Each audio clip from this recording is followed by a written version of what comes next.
Hey guys, moi gen yon ex moi qui c'est yon congolaise. M'ta souhaité ménage moi pas fâché parce que moi ensemble avec nous te quitté mais nous pas jamais dans aucune discussion, c'est relation qui juste pas fonctionner. Nous toujours kembe contact l'autre malgré nous pas parler. Et bien gen yon lè moi ensemble avec nous te dans une chambre, côté te gen yon tonton qui te vinn joindre nous dans chambre non. Nous déjà connaît comment africain homophobe et bien toto ça te vinn joindre moi ensemble avec manzé en dans kaila. So côté te commencé parler et en lingala qui c'est langue yo am pas ka comprendre so yo t'a plagué lingala t'a plagué portugais so yo m'a fala portugais pour fala portugais et ben après discussion m'était toujours dit comme ça montrer me parler lingala il te montre me des petits paroles lui ou ti wapi ou zoken di wapi mais pas jamais montrer plus que ça et ben gon série ti mom saute Goseri ti mom sot prend sur internet là, m'bral relel, m'bral commencer parler ensemble avec pour m'ka wè qui réaction l'elle ou m'a parler lingala. Ane m'ta souhaité ménage m'pa faji, pas ka faji parce que m'ba ensemble avec ti femme nan date nous quitter depuis en 2021 oui. OK. N'après pas regarder qui réaction.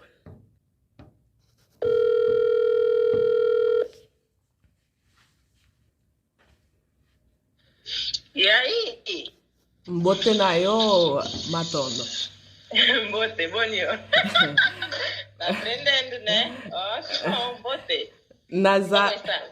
Naza malu malamu bangoyo. Ngapi naza bien? Oxi! Olá. Fez amizade congolesa? Não, fala. Olá laki malamu. Nalali malamu. Bongo yo. Malamu. Nalala ki malamu. Oh, na CP livre makoyoka. Zango nini? Hein? Sango nini? Nyonso ezo malamu. Nyonso ezo kende malamu na kimia. Bongo epana yo. Zangote.